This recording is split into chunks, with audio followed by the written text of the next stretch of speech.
All right. A little about me, since you asked. 33, divorced. I like long walks on the beach with my therapist. So I'm from Winnipeg, and it's cold in Winnipeg, and I think I may have gotten married for the wrong reasons. You know, some girls get married for money, and some for stability.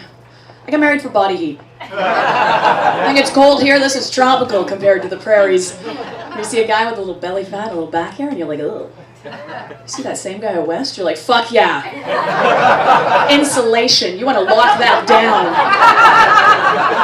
I married a 300-pounder. It was like winning the jackpot. Then we moved to Montreal, and I'm like, fuck, it's not that cold here.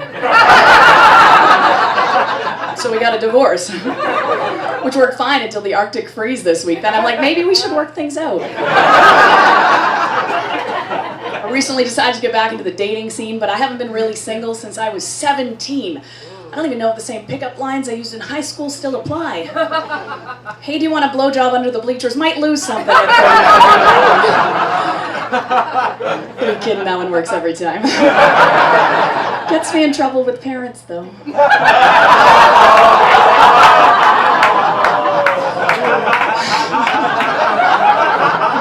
Anyone else newly divorced here? Big D? Who's in the club? You? That's it? 50% of marriages end in divorce. We somehow got almost 100% of the ones that actually worked out here tonight.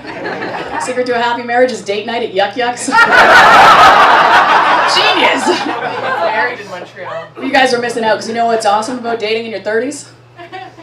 No, really, I'd love to know, because so far it's shit. It's like trying to find something on the clearance rack at Sears. All the good stuff, long gone. The only stuff left on the market's either been returned by its first owner, it's damaged, or its zipper won't stay up.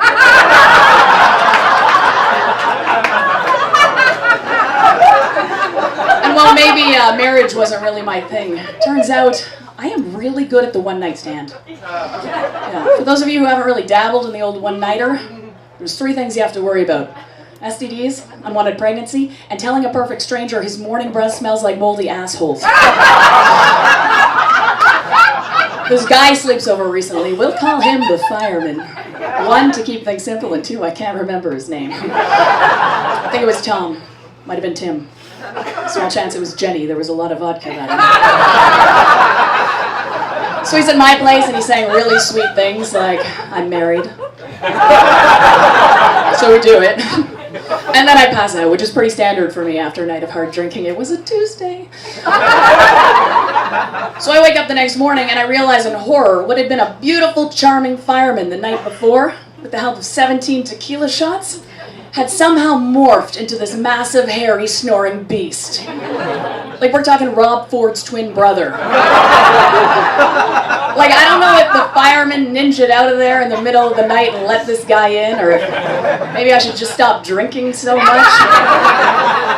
But I remember thinking, this is the last time I go on Christian Mingle.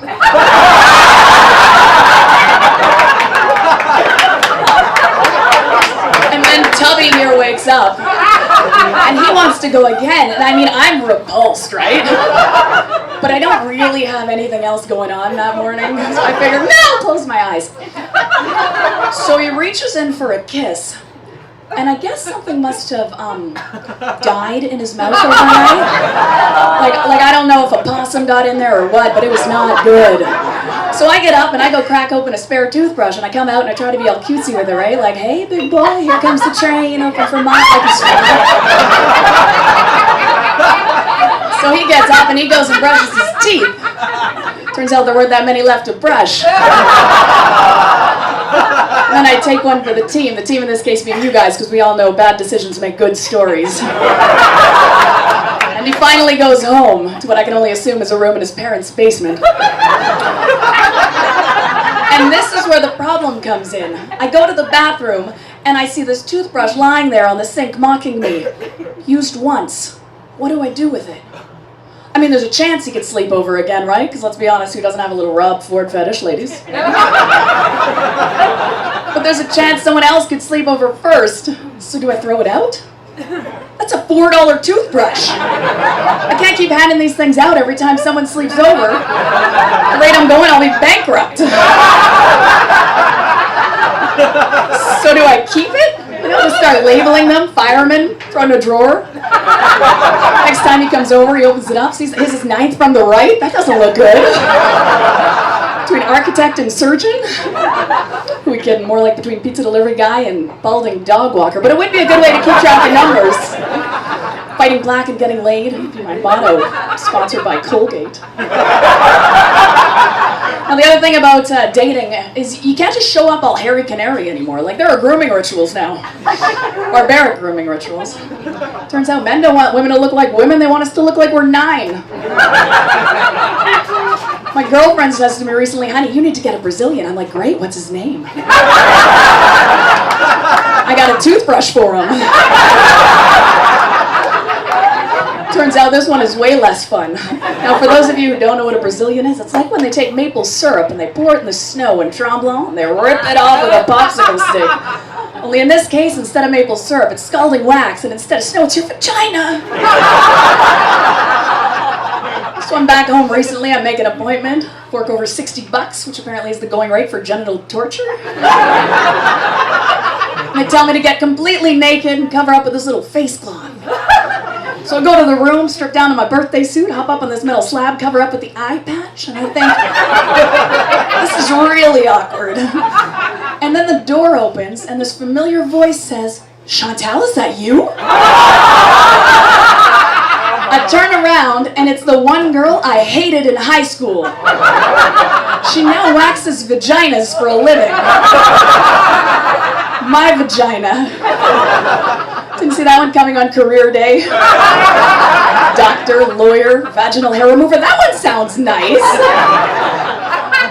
So at first it's okay, safety towel still in place. We're both pretending like it's not going to be the worst hour of our lives. When she says, let's not beat around the bush. With that, she whips off the towel, scrunches up her face, peers into my hairy hot pocket, and says, ooh. If there's one thing you don't want to hear from your former nemesis staring point blank into your furry fountain of love, it's, ooh. And she says, I'm going to need you to hold it taut. And I'm like, pardon? Hold what taut? I don't even know what taut means. With that, she takes my hands and she puts them in places I didn't even know existed. On the bright side, I haven't needed to date since. Which works well since Rob Ford stopped returning my phone calls. And just when I think it couldn't get worse, she says, this might be awkward, but I'm going to need you to get down on your hands and knees, she says. The butt crack can be a very hairy place.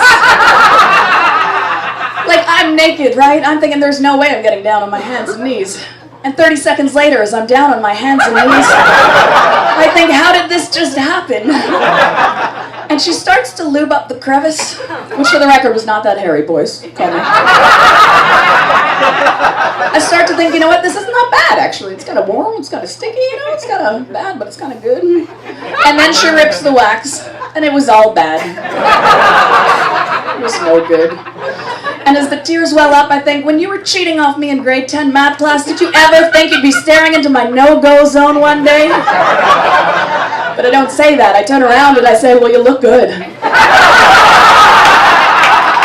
And for the first time, I notice she's wearing like a headlamp. You know, like miners wear to better see the hairs or whatever? Like this girl is Dorothy exploring my asshole. How do you respond to that? Still keep in touch with Philomena? And just when I think it can't possibly get worse, she says, one last thing, honey, I'm going to need you to get down on your elbows. We've got a few strays and I need a better angle. Like at this point, I'm sure I must be on Candid Camera Asshole Edition, right? So I'm looking around and I'm waving. I don't see any cameras, so I get down on my elbows. And then she breaks out the tweezers. For the record, no good has ever come from an ass in the air in the emergence of tweezers.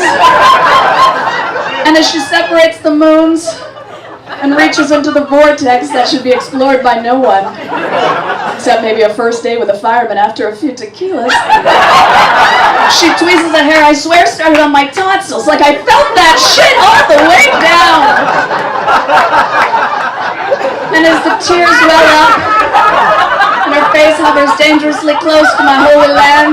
With the door of the Explorer headlamp, all I can think is I'm never shaving again. So this is really more of a warning to anyone out here who thought about becoming husband number 2. It is the Jungle Book down there. So unless you want to play Mowgli, it's better for everyone if you just keep on moving. Thanks very much, guys.